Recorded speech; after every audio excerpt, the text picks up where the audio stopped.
Michée, chapitre 4. Il arrivera, dans la suite des temps, que la montagne de la maison de l'Éternel sera fondée sur le sommet des montagnes, qu'elle s'élèvera par-dessus les collines, et que les peuples y afflueront. Des nations s'y rendront en foule, et diront, « Venez, et montons à la montagne de l'Éternel, à la maison du Dieu de Jacob, afin qu'il nous enseigne ses voies, et que nous marchions dans ses sentiers. Car de Sion sortira la loi, et de Jérusalem la parole de l'Éternel. Il sera le juge d'un grand nombre de peuples, l'arbitre de nations puissantes, lointaines. De leurs glaives ils forgeront des hoyaux, et de leurs lances des serpes. Une nation ne tirera plus l'épée contre une autre, et l'on n'apprendra plus la guerre. Ils habiteront chacun sous sa vigne et sous son figuier, et il n'y aura personne pour les troubler.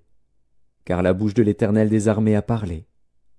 Tandis que tous les peuples marchent, chacun au nom de son Dieu, nous marcherons, nous, au nom de l'Éternel, notre Dieu, à toujours et à perpétuité.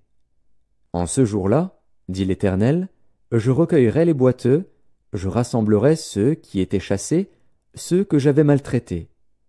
Des boiteux je ferai un reste, de ceux qui étaient chassés une nation puissante. Et l'Éternel régnera sur eux, à la montagne de Sion, dès lors et pour toujours.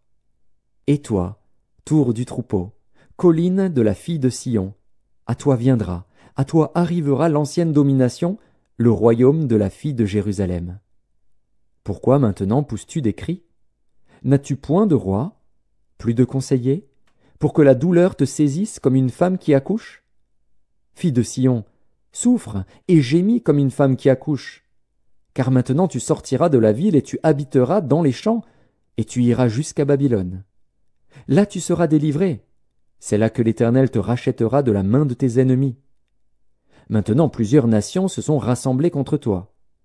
Qu'elles soient profanées, disent-elles, et que nos yeux se rassasient dans Sion.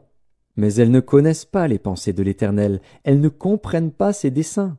Elles ignorent qu'il les a rassemblées comme des gerbes dans l'air. Fille de Sion, lève-toi et foule. Je te ferai une corne de fer et des ongles d'airain, et tu broieras des peuples nombreux. Tu consacreras leurs biens à l'Éternel, leurs richesses au Seigneur de toute la terre.